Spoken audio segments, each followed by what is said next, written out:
Hər kəsə salam, əziz şagirdlər, valideynlər və müəllim yoldaşlarım. Bugünkü dərs izahım eyni mənalı, yaxın mənalı sözlərdən olacaq. Yəni yuxarı siniflərdə bu sözlərin adlarını sinonim olaraq deyəcəklər, kitablarda rast gələcəksiniz. Və əks mənalı sözlərdən də danışacağıq bu dərsimizdə. Dərsə başlamamışdan öncə kiçik bir xatırlatma eləmək istəyirəm. Ümid edirəm səs gəlir. Düzdür, izləyici yoxdur.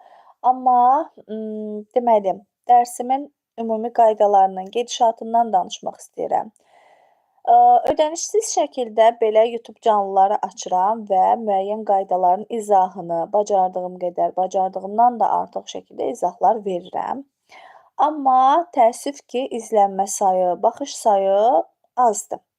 Bu da məni müəyyən qədər narahat eləyir, biraz küstürür sizlərdən. Amma çalışıram ki, küsməyim, davamlı, ardıcıl şəkildə sizə belə izahlardan təqdim edeyim, paylaşımlar edeyim. Və yeni bir qayda ilə bu izahlarımı eləyirəm artıq. YouTube kanalımın canlılarını hazırda açıram canlı şəkildə və ola bilsin ki, bu paylaşımlarımı müəyyən link paylaşımı olaraq eləyəcəm, yəni gizli eləyəcəm. Bunu da nəyə görə? Yenə də dediyim kimi, izləyici sayı istədiyim səviyyədə olmur. Mən əgər əziyyət çəkib müəyyən izahlar təqdimatı eləyirəmsə, yəni bunun slaydını öncədən hazırlayıram, paylaşımları hazır vəziyyətdə saxlayıram, izahlar verirəm müəyyən vaxt ərzində və bunların hamısını ödənişsiz şəkildə eləyirəm. Sizdən də sadəcə bir bəyənmə, bir kanalıma abunə olmadı ki, siz də bunu mənə çox görürsünüz. Bu zamanda mən küsürəm, inciyirəm. Ona görə sizdən çoxlu dəstək istəyəcəm.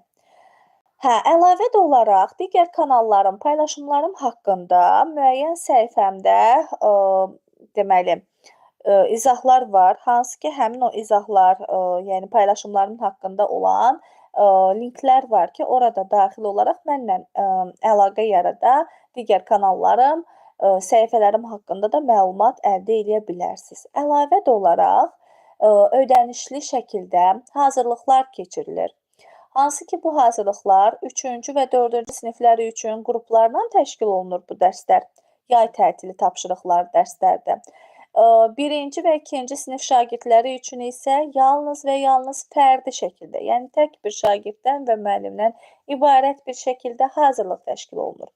Siz də həmin dərslərə qoşularaq öz biliklərinizi artıra bilərsiniz. Bilmədiyiniz çox şeyi öyrənə bilərsiniz. Yəni, təsəvvür edin, məktəb dərsliklərində olmayan qaydaların belə izahını ətraflı şəkildə verirəm ki, növbəti illərdə heç bir çətinlik çəkməyəsiniz inşallah ki. Belə, yəni ətraflı məlumat əldə etmək istəsiniz hazırlıqlarla bağlı mənim paylaşımlarımın altında açıqlama bölməsində səhifələrim, nömrəm haqqında məlumat var ki, oradan mənə geri dönüş edə bilərsiniz. Gəldik dərsimizə. Eyni mənalı və yaxın mənalı sözlər qaydasına. Deyilişi və yazılışı fərqli.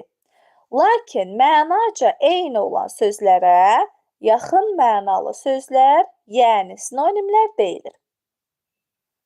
Deməli, eyni mənalı və yaxın mənalı sözlər neymiş? Deyilişi və yazılışı fərqli, mənaca isə eyni və yaxud da ki, yaxın mənalı olan sözlərə yaxın mənalı sözlər, yəni sinonimlər deyilir. Məsələn, gözəl, qəşəng, yaraşıqlı, eybəcər, çirkin, kefir yaza bilərdim, yazmamışam burada. Amma üçü də eyni mənalı sayılır. Böyük, iri, nəhəng, kiçik, balaca, dadlı, ləzzətli, şor, duzlu, şit, deməli, duzsuz, eynək, gözlük. Bunların hamısı eyni və yaxud da ki, yaxın mənalı sözlərdir. Digər adı da 3-cü, 4-cü sinifdə artıq eşidəcəksiniz və 3-cü, 4-cü sinifdən ta ki, yuxarı siniflərdə də yalnız sinonim olaraq bu qaydanı öyrənəcəksiniz. Sinonim sözləri öyrənəcəksiniz. Yaxın mənalı sözlər mütləq eyni mənanı verməlidir. Yəni, əgər əlamət bildirirsə, bütün nümunəsi də əlamət bildirməlidir. Məsələn, yaş, sulu, nəm. Bunların hər biri əlamət bildirməlidir. Güclü əlamət bildirirsə, onun qarşısındakı yaxın mənası da əlamət bildirməlidir, yəni qüvvətli. Oturmaq hərəkət bildirirsə, bunun qarşısındakı olan yaxın mənalı söz də hərəkət bildirməlidir. Yəni deməli əyləşmək. Qurd ad bildirirsə, deməli bunun qarşısındakı da ad bildirən yaxın mənalı söz olmalıdır. Yəni canavar. Şir ad bildirirsə, aslan da ad bildirməlidir. Bəli. Deməli, eyni mənalı, yaxın mənalı sözlərin digər adı da sinonimləri idi. Deyilişi və yazılışı fərqli mənada olan sözlərə yaxın mənalı sözlər deyilirmiş. Qaydadan da gördük ki, yaxın mənalı sözlər mütləq eyni mənanı verməlidir. Əgər əlamət bildirirsə birinci söz digər də əlamət bildirməlidir.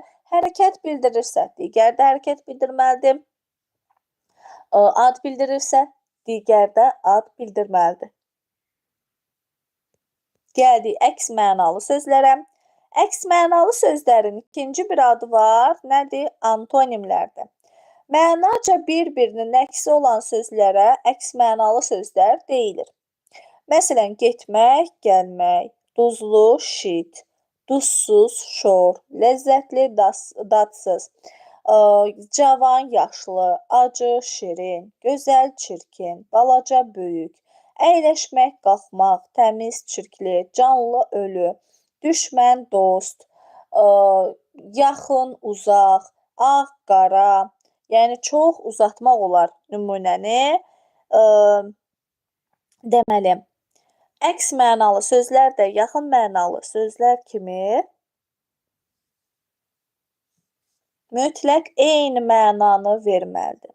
Yaxın mənalı sözlər kimi əks mənalı sözlər də mütləq eyni olmalıdır.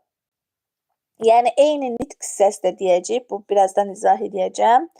Yəni, əlamət bildirirsə, əksdə mütləq əlamət bildirməlidir. Ad bildirirsə, bunun əksi də ad bildirməlidir, qarşısındakı əksi.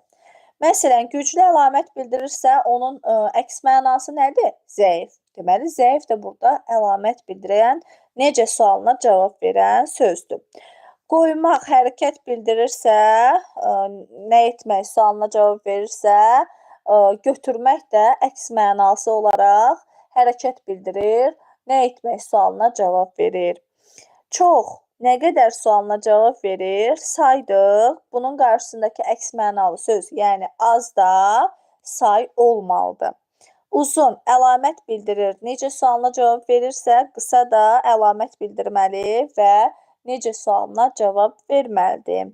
Nifrət ad bildirirsə, deməli, nə sualına cavab verirsə, sevgi də ad bildirməli, nə sualına cavab verməlidir. Belə uşaqlar, əlavə də nə isə deyəcəkdim qaydadan. Deməli, əks mənalı sözlərə də digər siniflərdə antonimlər deyəcəksiniz. Yalnız eyni nitq hissəsinə aid olur. Sinonimlər də yalnız eyni nitq hissəsinə aid olur. Yəni, bayaqdanan dediyimiz var idi, əlamət bildirirsə əlamət bildirməlidir, ad bildirirsə ad bildirməlidir.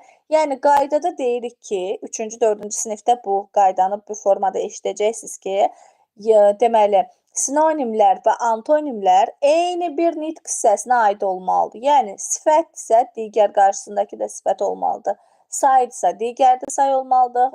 Deməli, feildirsə, digər də feil olmalıdır və s. Yalnız amonimlər qaydası var ki, amonimlər qaydasını da inşallah gələn dərsimizdə izah edəcəm. Yalnız orada həm eyni, həm də müxtəlif nitq hissəsinə aid ola bilən sözlərdə amonimlər. Amma çox mənalı sözlərdir. Sinonimlərdir, yəni yaxın mənalı sözlər, əks mənalı sözlər, yəni antonimlərdir. Bunlar üçün hər üçünün ortaq xüsusiyyəti nədir? Deməli, hər üçünün də eyni nitq hissəsinə aid olmasıdır. Yəni, müxtəlif nitq hissəsinə aid ola bilməzlər. Bir dənə amonimdir ki, həm müxtəlif nitq hissəsinə aid ola bilir, həm də eyni nitq hissəsinə aid ola bilir. Belə əziz şagirdlər, bugünkü dərsimiz bu qədər. Paylaşımlarımı bəyənməyi mütləq unutmayın. Dəstəyiniz üçün çox sağ olun. nəhayət ki, artır. Yavaş-yavaş deyə düşünürəm ki, artacaq. Amma sizdən həqiqətən böyük dəstək gözləyirəm ki, mənim də kanalım müəyyən qədər artsın. Digər o bloger müəllimlər kimi mən də istəyərəm ki, tanınmış müəllimlər siyahısında olum.